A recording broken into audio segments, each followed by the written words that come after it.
এই এক হলো আমাদের নবী আলাইহিস সালাম 1450 বছর আগে এগুলো বলে গেছে আমাদের রোগ কি, আমাদের সমস্যা কি এবং সমাধান কি, এটা বলে গেছে।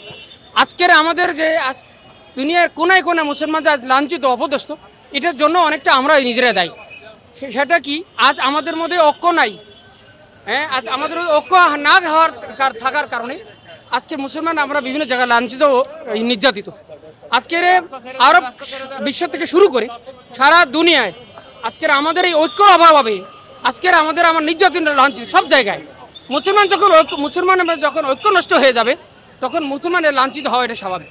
সুতরাং আমাদের এই মুহূর্তে সবচেয়ে করণীয় হলো এটাই, সারা দুনিয়ার এই মিছিল মিটিং আমরা হয়তো ওইখানে পৌঁছাতে পারবো না, কিন্তু আমাদের এখানে উদ্দেশ্য হলো এই মিছিল মিটিং সমস্ত বিবেকবাগ মুসলমান ইমানদার মুসলমানদের দিলকে বিবেকে নাড়া দেওয়া, সবাইকে সতর্ক করা যে আজকে শুধু আমাদের ফিলিস্তিনি ভাইরা না, আজকে শুধু আমাদের ফিলিস্তিনি মা বোনরা না, আজকে সারা দুনিয়ার সমস্ত মুসলমানের দিলের মধ্যে এই কষ্ট।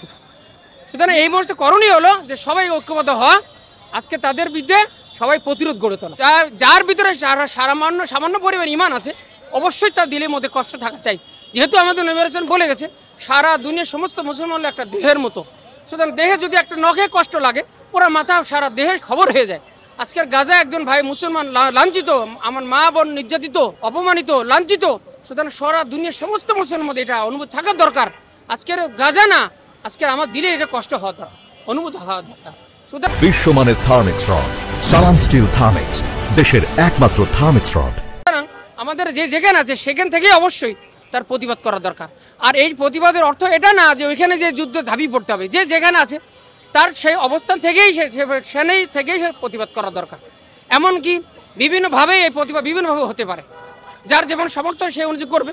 কমপক্ষে এতটুকু হতে পারে যে আমরা এই সমস্ত ইসরায়েলি অমুসলিম, যেহেতু অমুসলিম তারা সবাই একসাথে।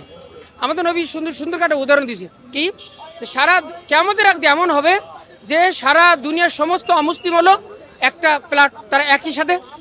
আর মুসলমানদেরকে ধ্বংস করে দেওয়ার জন্য তারা দাওয়াত দিবে কেমন, যে একটা প্লেটে সুস্বাদু খাবার রাখছে।